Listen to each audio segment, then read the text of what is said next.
Hi friends, my name's Trish Roberts. This is going to be one of my vegan talks, and I'm going to talk about, in particular, aquatic life, and why a lot of us think that aquatic life is because they're swimming free in the ocean. That well, some are anyway. That makes it okay to use them because they're not kept in any sort of confined areas or whatever. But that's not the case, of course. But I just wanted to share with you something by a scientist who was talking about fish sentience, and he was just talking about their biology. And he said, his name was Dr. Donald Bloom. He's an animal welfare advisor to the British government, and I'll talk about animal welfare another time. That's a problematic term, which makes it easier for us to continue using animals as property, animal welfare, but I'll talk about that another time. But I wanted to talk about, if I may, that I just wanted to share this little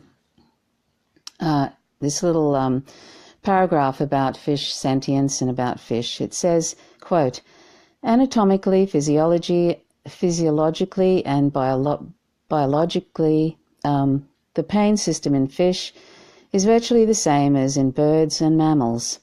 Fish have fully developed brains and nervous systems and very sensitive mouths.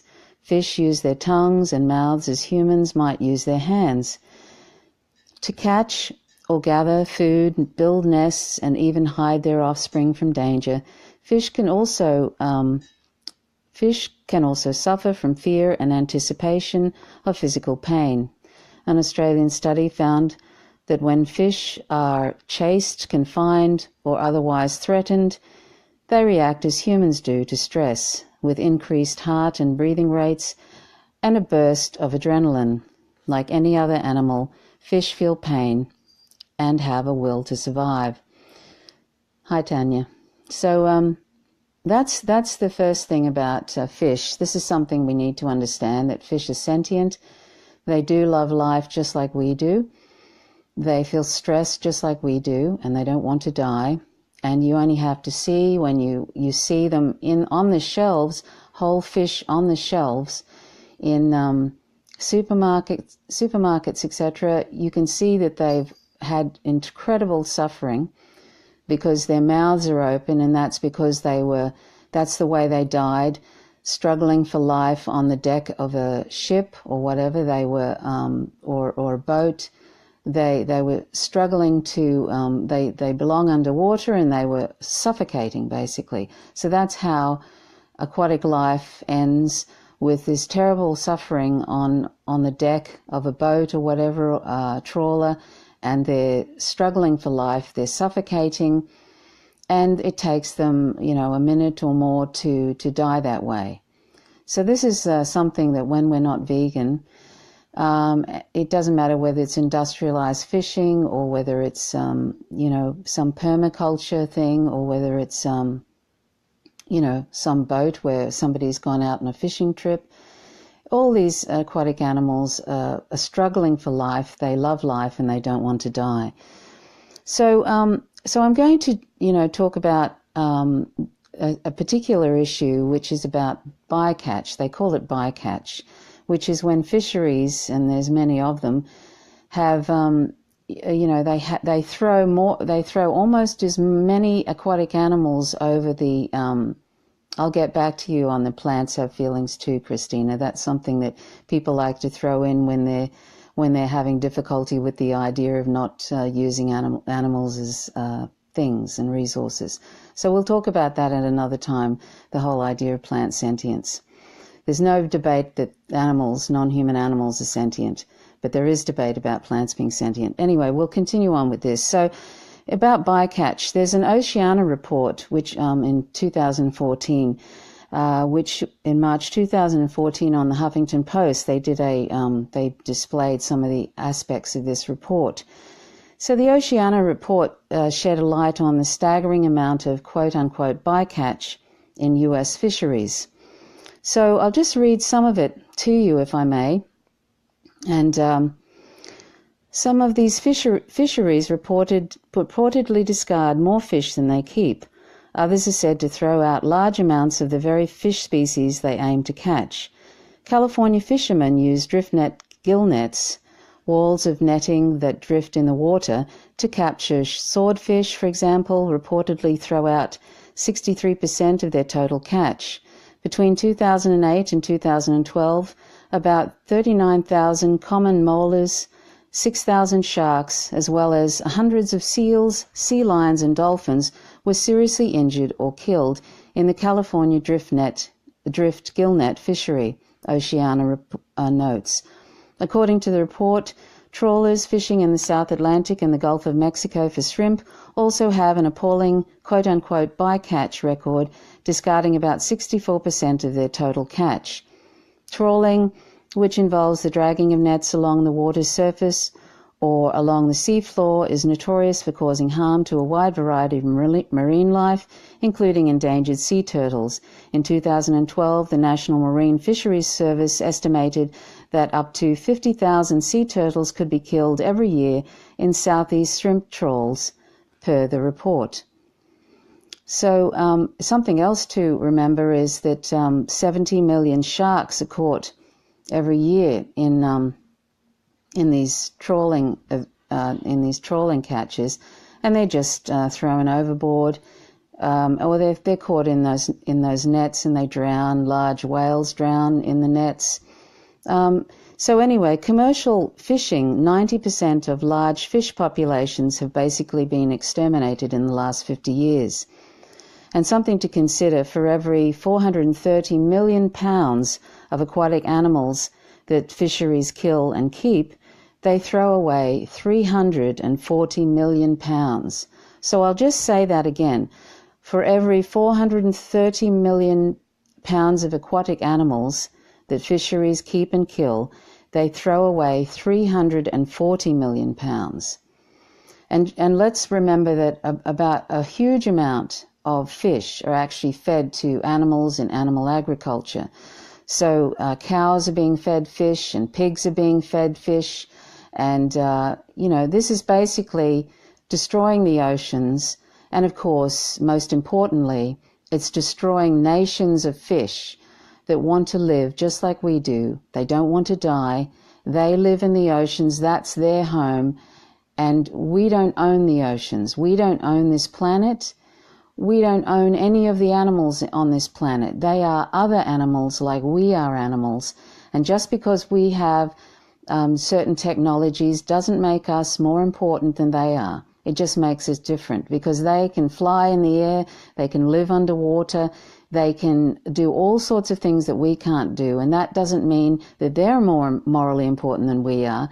And it doesn't mean that we are lesser morally important than they are. It doesn't mean any of us just because we're different. And this is where I often talk about otherization. Otherization is something that we all do. We do it to one another as humans. We tend to otherize each other, depending on what we look like, what color we are, our abilities and so forth. And that leads to violence. Otherization leads to violence. And the same with, when it comes to other animals, we look at them as a different species. And because we can dominate them, because we can get away with things with them, because they're not able to defend themselves mainly against us, therefore we think that we can do whatever we wish with them. It's a case of might makes right. It's a human supremacist attitude, and we have that attitude towards what we're doing to one another. It's a human supremacist. It's a white supremacist thing that we do with other races when we deny them rights that white people have, and there's structural racism built into our laws and so forth. We otherize all the time. We otherize people due to their sexuality and their gender.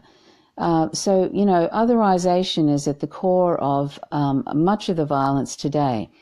And so, when it comes to aquatic animals, just because they don't display the same emotions that we do, just because they don't have visuals, just because visually they don't show emotion on their face, they don't have They don't do the same sorts of things that we do, obviously, because they live in a totally different environment. That doesn't mean that they're lesser just because they're not showing emotions that we're familiar with. They actually relate to one another, they relate to their young, and they love life, as I've said before. So, and I just wanted to say that about the, the fisheries and the quote-unquote bycatch. They have these so-called observers, and only 1% of the fishing trawling trips are actually accompanied by observers. And these observers, of course, are part of the fishing industry, so they're not really going to be reporting any sort of issues about this. Oftentimes the only time that these fisheries will use, say, for example, turtle excluder devices, which allow turtles to get out from these nets, is when they're being watched. Otherwise, they don't use them. So when we're not vegan, all that information I told you about the hundreds of millions of pounds of fish that are just discarded overboard, and they love life just like the fish that everybody eats, just like the aquatic animals we all eat. That's a tremendous destruction. It's a horrific violence that we're doing, and it's I won't call it waste because I don't consider those animals as food, but it's a terrible violation of these nations of aquatic animals that deserve to live in the oceans just like we do.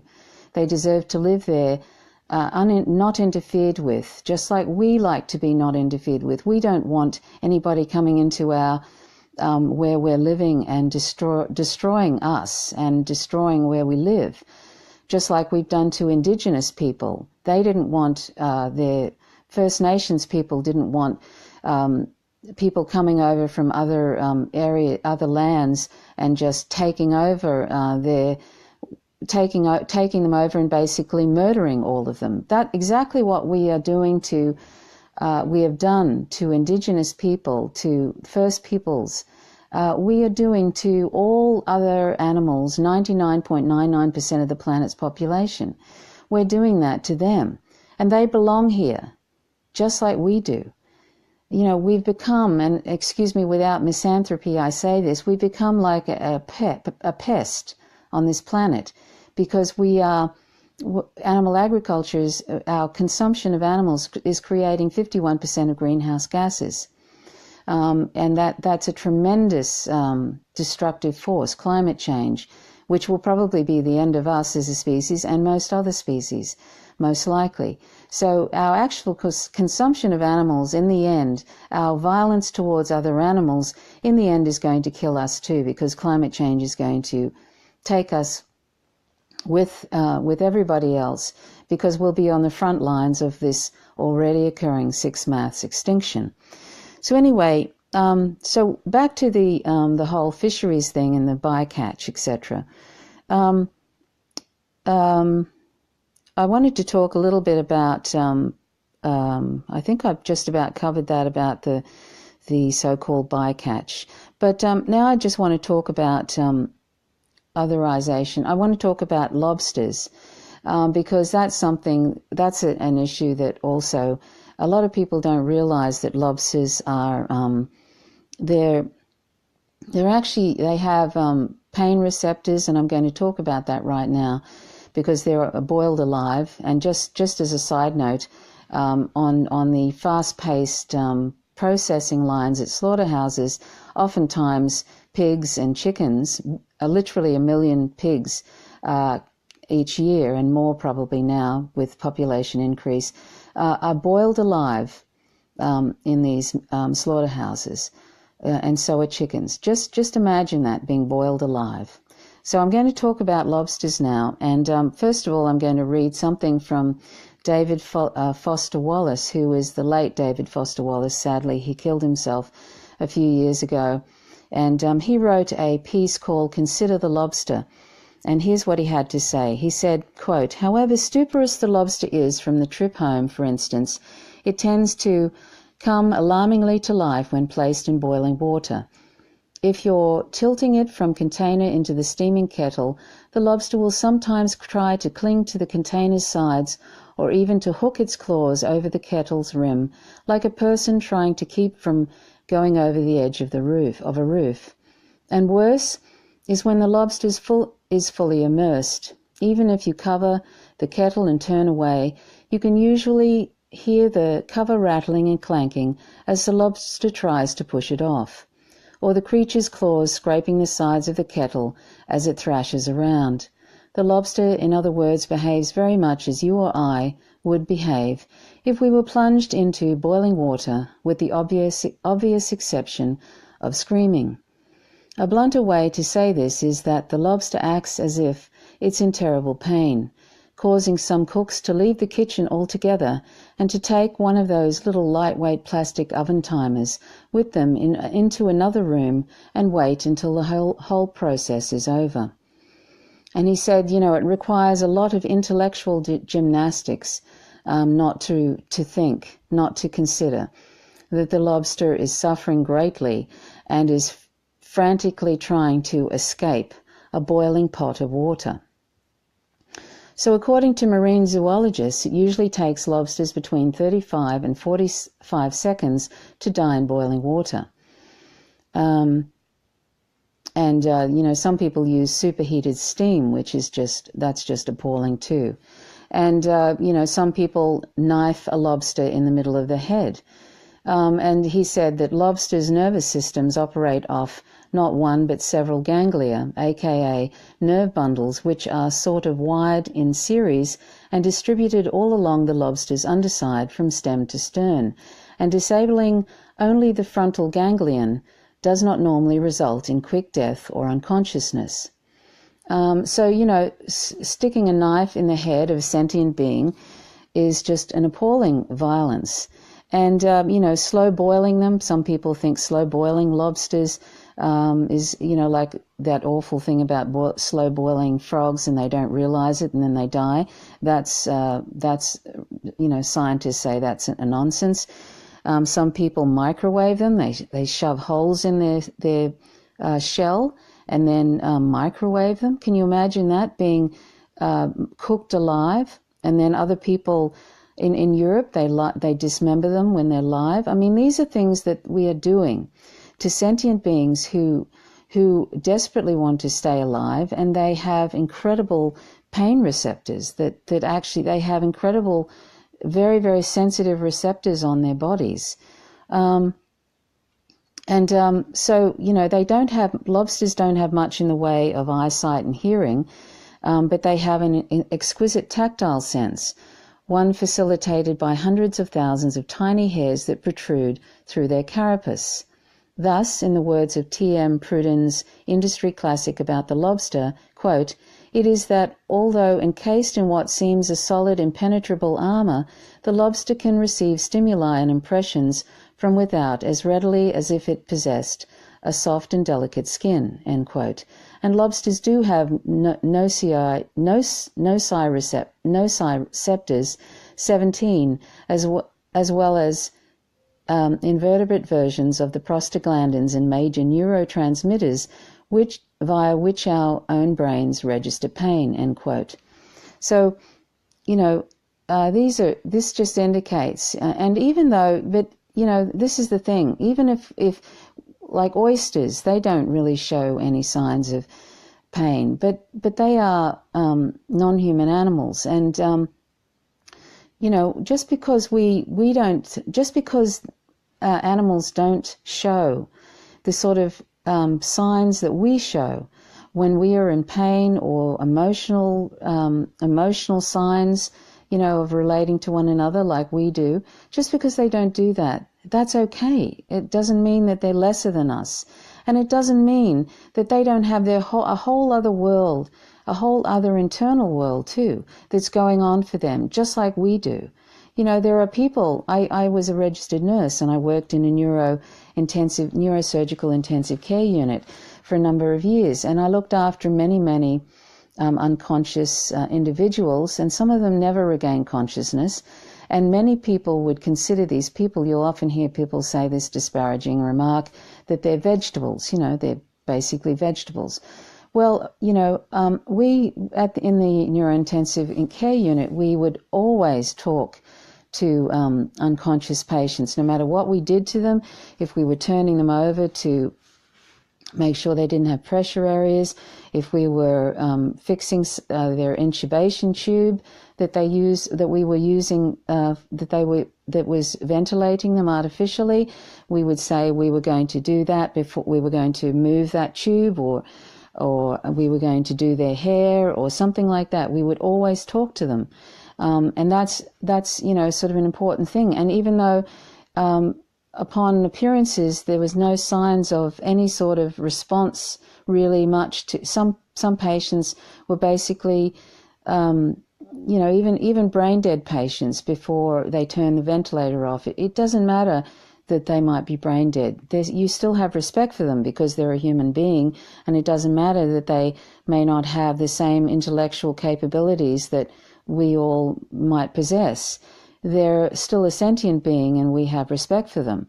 So if we have that kind of respect for humans who are either brain or, literally brain dead or unconscious and can't show any signs of emotion, they can't communicate with us, and they barely have any reflexes, why do we pretend that sentient animals who obviously have a love of life, just like the cats and dogs whom we share our lives with, they obviously have a sentience? We conveniently pretend that they don't have sentience because that is convenient. And when they do show sentience, that's inconvenient to us because we want to use them as a thing. We want to use them as a resource. So, if we can find, if we can sort of find respect, for humans, our own species, who are unconscious, and we still consider them, we still consider their rights, surely we can do the same for another species who are obviously sentient, and they belong on this planet just like we do, and we don't have the right to be domesticating them and to be breeding them into existence by literally the hundreds of billions every year. For example, we kill 1 trillion land, and this is a conservative estimate, 1 trillion land and aquatic animals every year. And since we don't need animal products to survive, we don't need them at all to survive, we can easily meet all our nutrition requirements from plants and other non-animal sources. Really all vegans need is some B12 really, and that's very cheap and you can buy it over the counter. All we need is, we don't need any other products.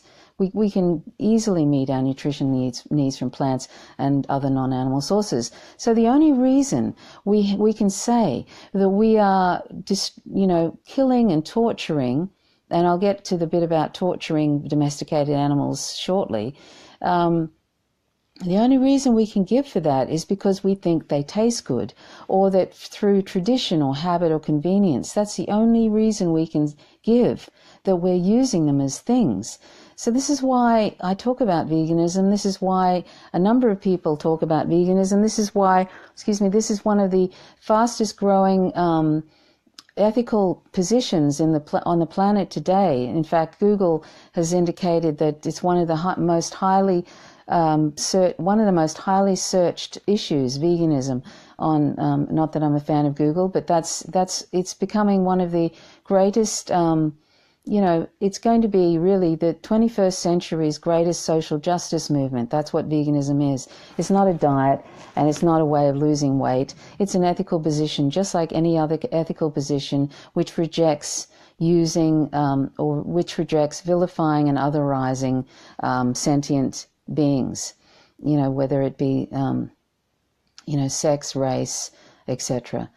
So this is why, I talk about this, because it's an issue of nonviolence. It's an issue of justice, and justice is not exclusive. And if we don't need to use other animals this way, if we don't need to participate in this unnecessary violence, and the only reason we can say that we can do this is because they taste good, I mean, that's a terrible reason to be participating in this sort of tremendous violence. It's a terrible reason. So, you know, and as you know, if we say we're against war, if we say we're against you know, genocides, etc., just think about every 4 days we kill more non-human animals than we do all humans killed in genocides, wars, murders, and plagues in humans' history every 4 days. So this is something that, you know, we need to think about. And I also want to talk a little bit more about lobsters if I can. Lobsters are known to exhibit preferences. Experiments have shown that, and I'm not into experimenting, but experiments have shown that they can detect changes of only a degree or two in water temperature. One reason for their complex migratory cycles, which can often cover 100 plus miles a year, is to pursue the temperatures they like the best. And as mentioned, they're bottom dwellers and do not like bright light. If a tank of food lobsters is out in the sunlight or a store's fluorescence, the lobsters will always congregate in whatever part is darkest. Fairly solitary in the ocean, they also clearly dislike the crowding that's part of their captivity in tanks, since one reason why lobsters' claws are banded on capture is to keep them from attacking one another under the stress of close quarter storage.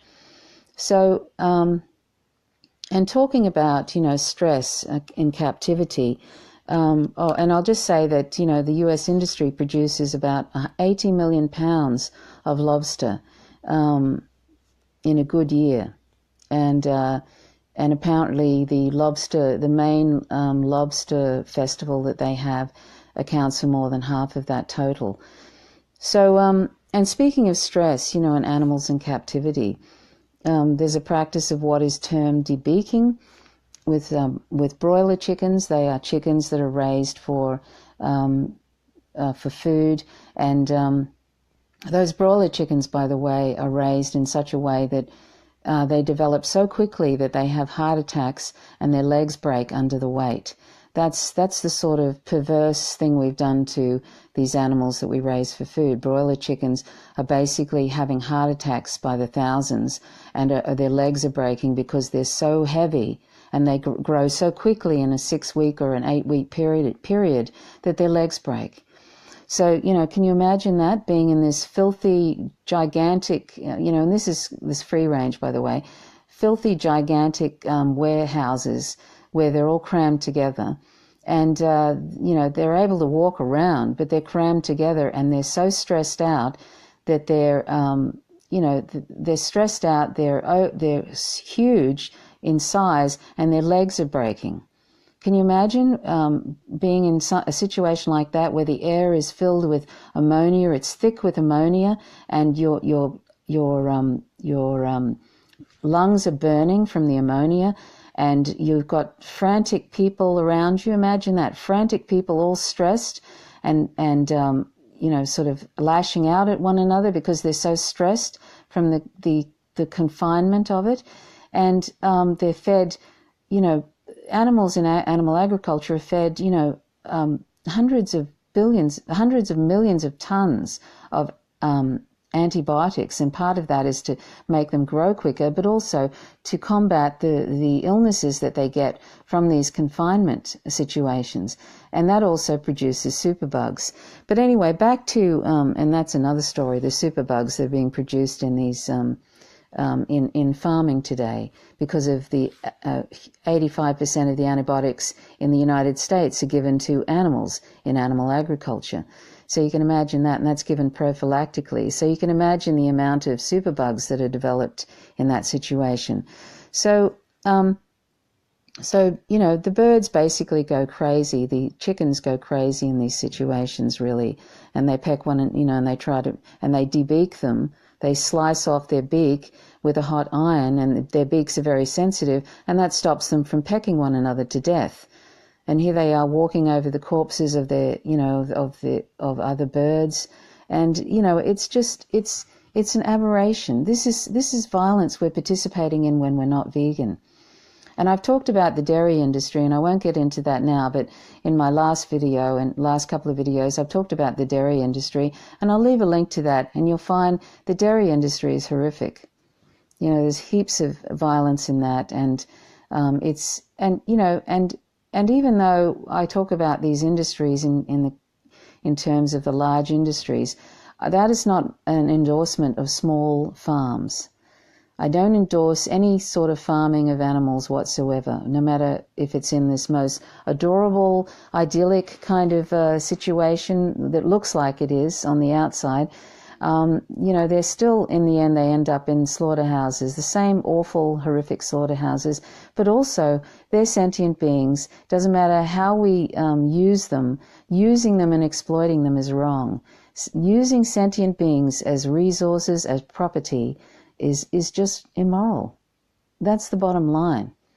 You know, we have to stop seeing them just because they're another species. We have to stop seeing them as things, as resources. This is what has gotten us into trouble in our whole history as a species, of seeing some other sentient being as other because that sentient being is not like us. And that includes humans. We've been otherizing humans since we've been on the planet. So, so basically, I'll just go into a little bit about, I just read just recently too that a lot of salmon that are bred now are deaf. They have a deformity now in their ear where they basically can't hear anything. And now the industries are actually releasing these salmon into the quote-unquote wild, and they're actually deaf. So that means that they're just prey to other animals, and they usually die. So most of those salmon that industries release, you know, where they, you know, you'll have these so-called sustainable industries, sustainable in quotes, and that word to me doesn't mean anything. I don't consider using animals at all in any way is okay, and it's certainly not sustainable. But sustainable, you know, is a joke, because half those salmon are deaf and they end up dying. And it's incredibly cruel. You know, can you imagine sending out a young child into the unknown, and they're deaf, you know, and they can't protect themselves. You know, imagine sending a child out and they cannot protect themselves. You know, so, you know, this is and the reason they're deaf is, one of the reasons is because they basically been breeding them so quickly now. They breed them from egg to fully sized salmon in 12 months, and they've created these deformities. You see, this is a sort of Frankensteinian type thing we've got going here in relation to other animals. I mean, I could speak for ages about the horrific things that we're doing to animals, but you know, the important thing you need to take from this is that it's not about treatment. I talk about the treatment because I want us to think about, you know, what we're doing to these sentient beings. But how we treat them is not the issue. It's that we are using them at all that is the problem. You know, it's not how we treat them, because, you know, whether they're in an idyllic mom and pop farm, in the end they end up in a slaughterhouse and their children are taken from them anyway. But whether they're mom and pop farms or they're in these huge industrialized farms. And remember that as population grows, as human population grows, you know, we're going to be doing more and more of this industrialized farming, more and more to meet the demand for animal products. There's going to be more and more of these industrialized farms, and it's not going to go backwards. You see these large animal groups going on about ending factory farming. Well, that's a nonsense. They don't promote veganism because they don't want to affect their bottom line. So they basically just suggest all these ridiculously silly ideas about treating animals nicely, and then that's okay then to kill them. You know, they promote the idea that it's morally justifiable to use animals as long as they're treated nicely. That's a nonsense. So, you know, factory farming, you know, in quotes, industrialized farming is never going to end.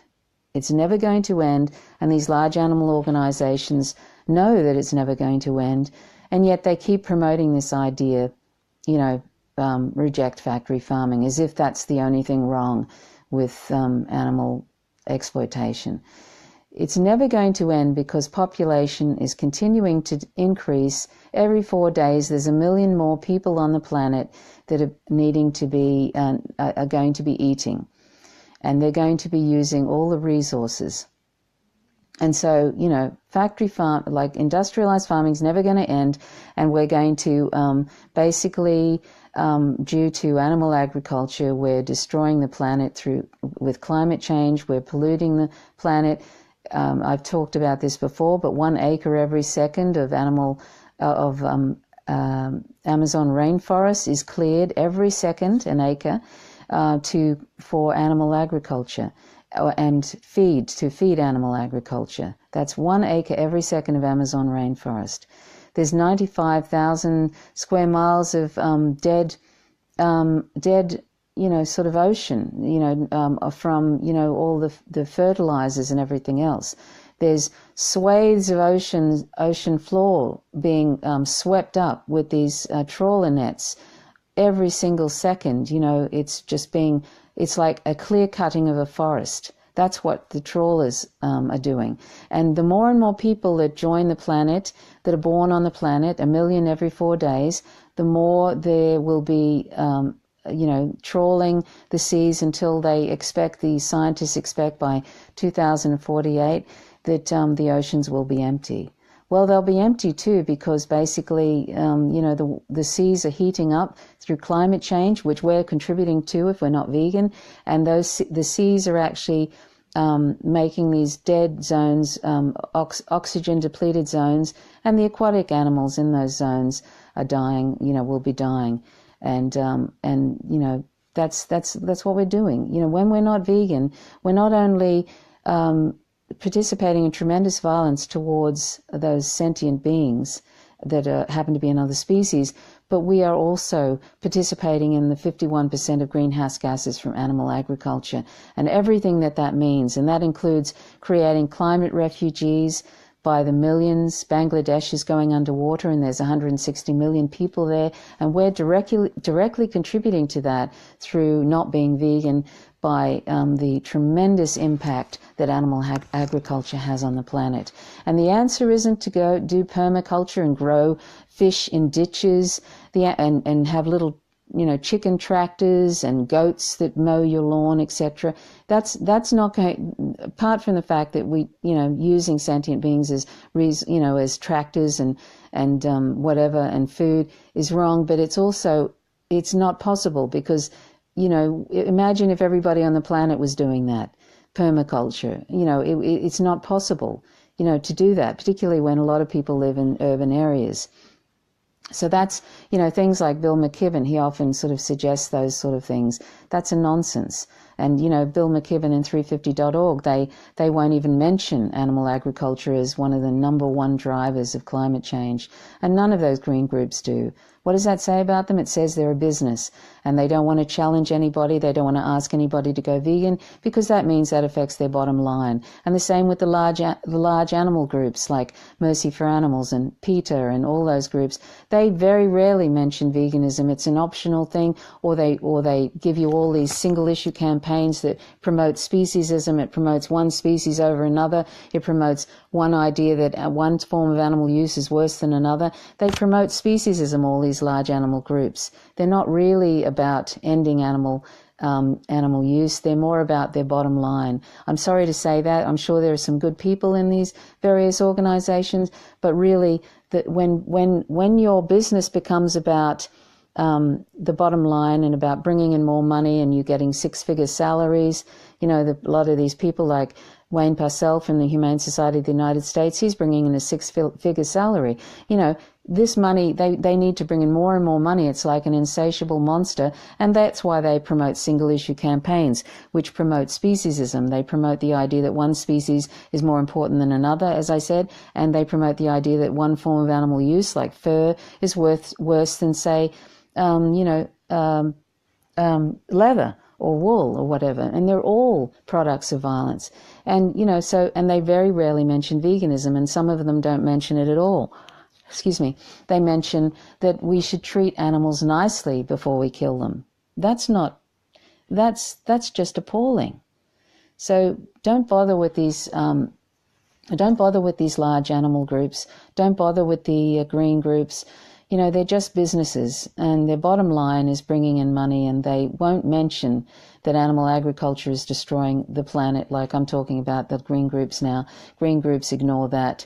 And, that would be that, if you've watched the documentary Cowspiracy, The Sustainability Secret, that's a real eye-opener. I would implore you to watch that. And if you watch the documentary What the Health, that's What the HEALTH, go and watch that, and you'll see it's how the big pharma and the animal industry, the big pharma is in cahoots with the animal industries. And anyway, I won't go into that. I've talked about that before. I've even done a video with it on it with Eunice Wong, who wrote the book, the companion book for What the Health, so I might put a link to that. But anyway, I'm going off the topic. I was really just going to talk about aquatic life, really, and I hope that you can see that by not being vegan and by consuming aquatic animals, not only are you probably consuming a lot more life, you're probably participating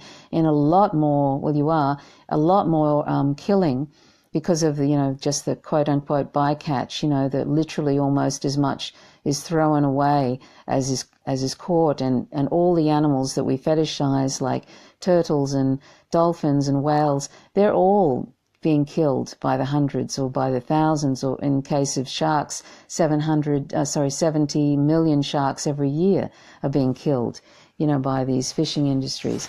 And, all these awful aquaculture things, they call them aquaculture, and they're just really, they put as many fish in a netting area as they can until those fish start to die. And when they get to the point where they're not dying, that's when they consider that animal welfare. That's an animal welfare standard. When fish are not dying, so you could basically stick a bunch of people in a small room and they can barely move around.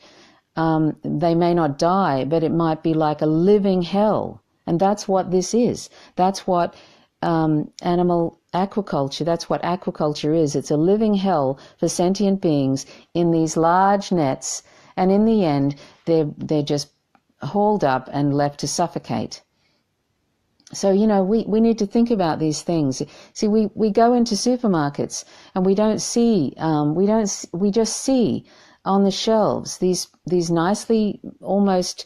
nicely packaged products, and we don't, the milk and the cheese, we don't see that there's behind the milk and the cheese, there's little male calves being killed every single day, millions and millions of them, because they're no use to the dairy industry.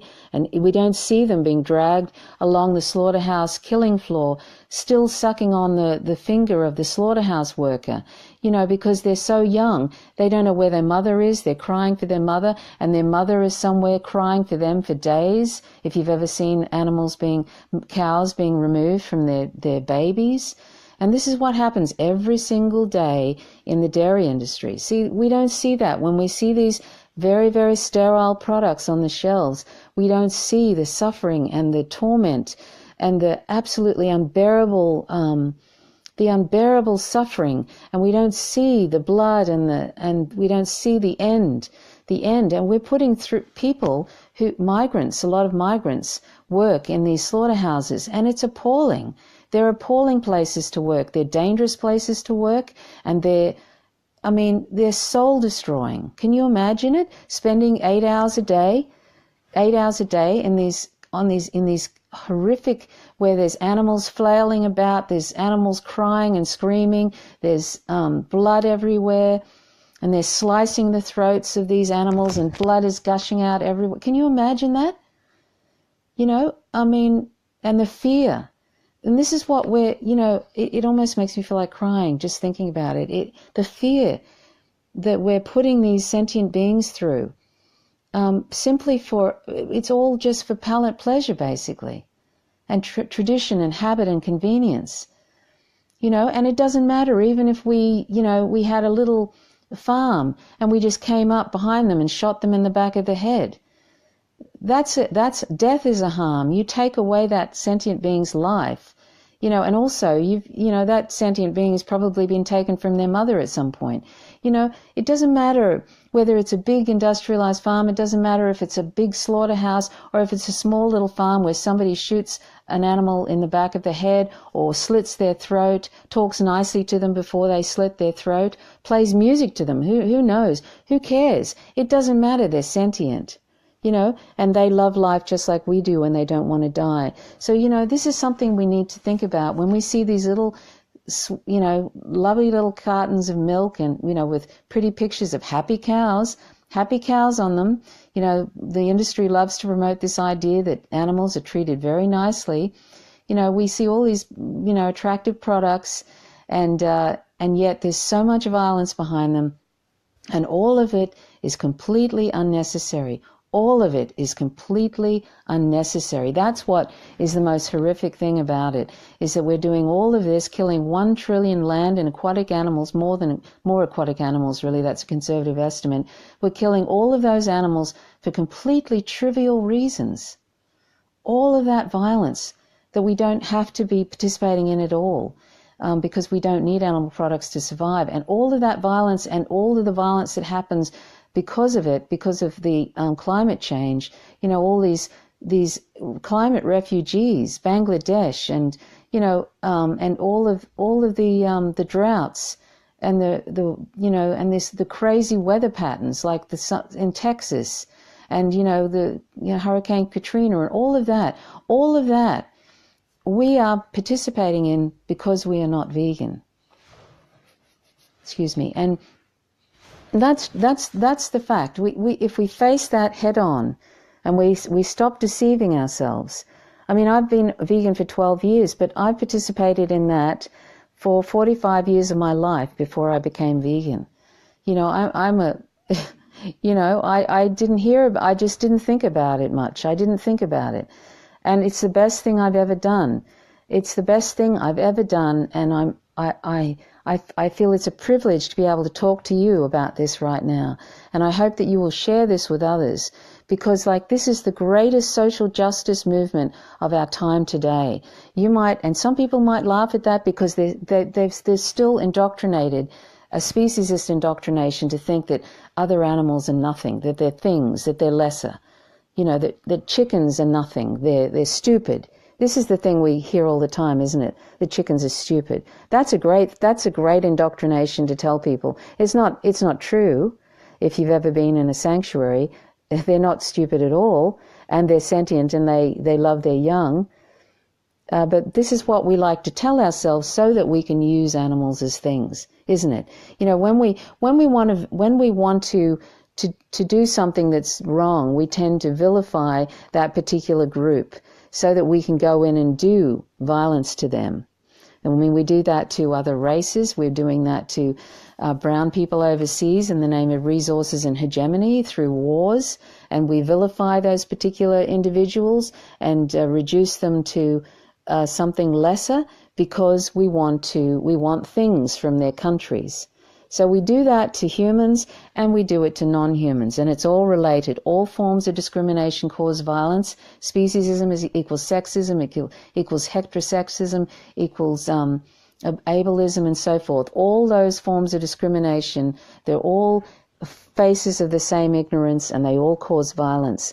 And where we have one form of discrimination, I mean speciesism, we will have all forms. That saying, injustice anywhere is a threat to justice everywhere. So I don't think I have too much to tell you too much more to tell you about the whole, the whole bycatch thing, etc., and also lobsters. But, something to just remember is that, these animals that don't show emotions like we do, it makes absolutely no difference to whether they belong to the moral community. They're sentient, and that's all that matters. And, I live near a river. Out the window there, I can see the Huon River, and the Huon River, sadly, it's a beautiful river, and it stretches through parts of Tasmania. I live in Tasmania, and it's very beautiful here. And the Huon River, which is such a beautiful river, it has aquaculture in quotes, which is just factory farming of fish. It has that throughout the Huon River, and it's just putting aside for a moment the sentient being issue that is the most important issue. It's actually destroying the river. The pollution from that, and so I have to. I look at this river, and what I see sometimes is basically a beautiful river, which is basically home to a captive group of sentient beings who are being tortured every day by being crammed in these large nets, and then eventually they are murdered. And there's literally hundreds of millions of salmon are raised in the Huon River. And, and you should see the packaging that they come in with, these very attractive little, fish, and it's all sort of thought to be very wonderful because Tasmania is beautiful. It's a beautiful state. It's very, it's very green. And so so the industry, sort of promotes this idea that these salmon were happy, they lived lovely lives in the river, and then they were killed, and now they're on your plates, and but here they are out in these gigantic nets, all crammed into these nets, and they get diseases, they get various diseases because they're stressed, and they're also it's just not healthy for them to be crammed into these great big nets. And this is the myth that animal industry puts out.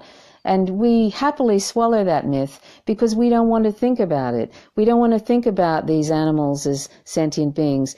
We'd rather not know. In fact, often, if you present anybody ever with any sort of information about what animals go through or what happens in slaughterhouses, etc., people don't want to know because we don't want to know because it causes a cognitive dissonance, and we just want to keep on, don't we?